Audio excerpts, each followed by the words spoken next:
The San Francisco Giants, a franchise historically defined by measured, successful risk, opened this offseason not with a bang, but with a pair of explosive, bewildering decisions. First, shouldering a staggering $206.6 million in remaining salary, a trade mandate second only to the Yankees' acquisition of Giancarlo Stanton, followed by the audacious $6.5 million investment in Tony Vitello, a college coach with zero MLB coaching experience, whose greatest contribution so far has been an unsettling 3-month delay in announcing his staff. You'd expect these seismic shifts to be the prelude to a torrent of aggressive spending, a declaration that the Giants were finally prepared to seize control of the West. But instead, the most shocking development has been the utter, chilling silence that followed.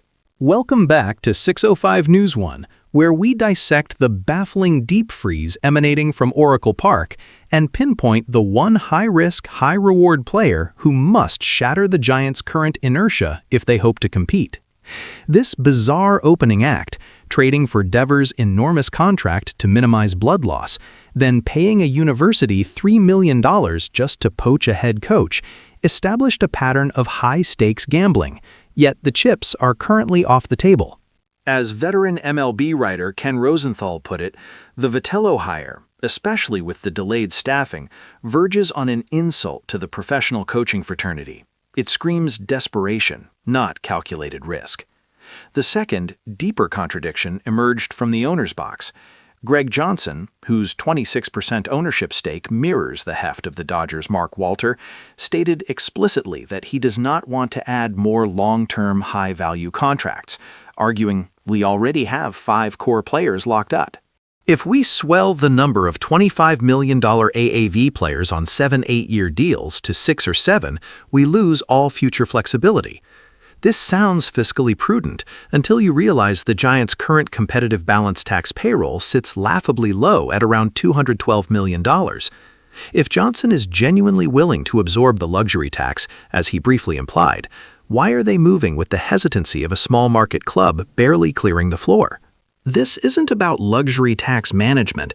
It appears to be a systemic unwillingness to commit the necessary capital to chase the marquee talent like Yamamoto or Ohtani, leaving them instead scrambling for mid-tier stopgaps.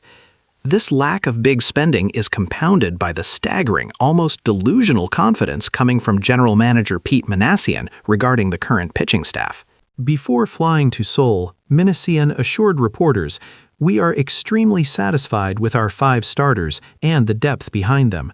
Our rotation is significantly better than when we started the offseason." But hold the applause. While Logan Webb remains the undisputed ace, locked into a phenomenal contract that pays him just $23 million over 3 years, the rest of the rotation is built on high-risk projects and aging arms. Robbie Ray, 34, is notorious for fading drastically in the second half. Tyler Manley, brought in on an optionless 1-year deal upon the recommendation of consultant Bruce Bochy, has pitched only 24 games over 3 years, recovering from Tommy John and shoulder issues.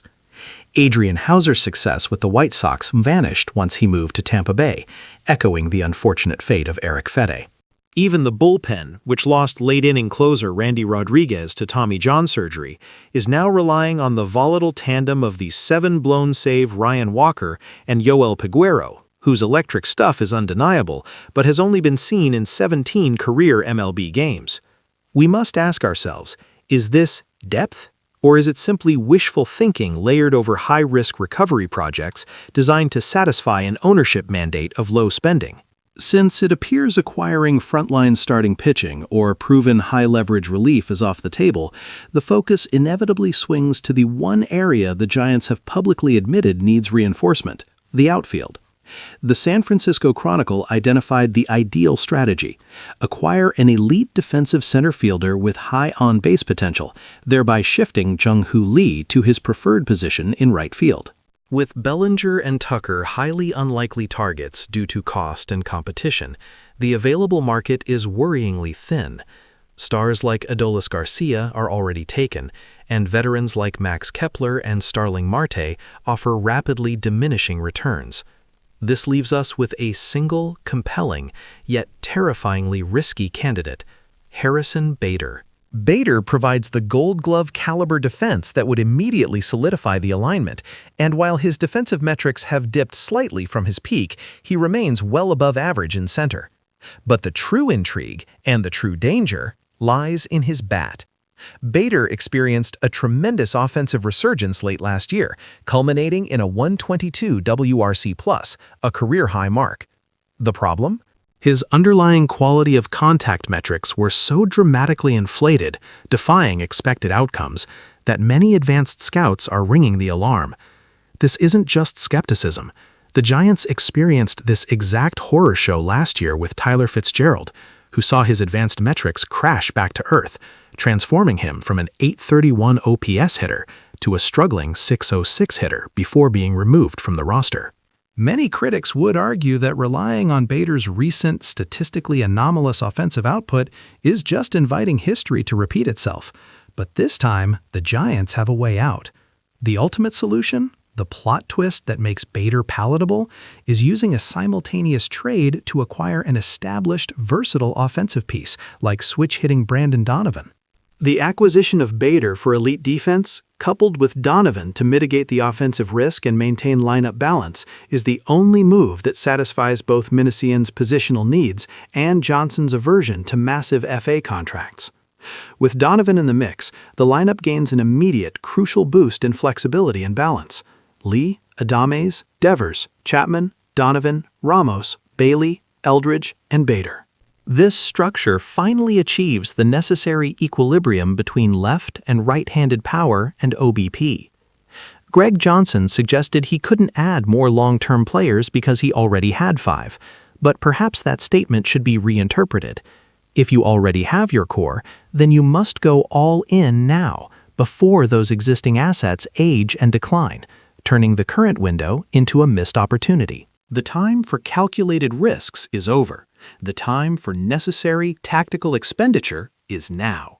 Will the Giants finally pull the trigger on a deal that secures their outfield and silences the critics? Tell us what you think in the comments below, and if you found this deep dive compelling, please like this video, share it with your fellow fans, and hit that subscribe button for more insightful baseball commentary right here on 605 News 1.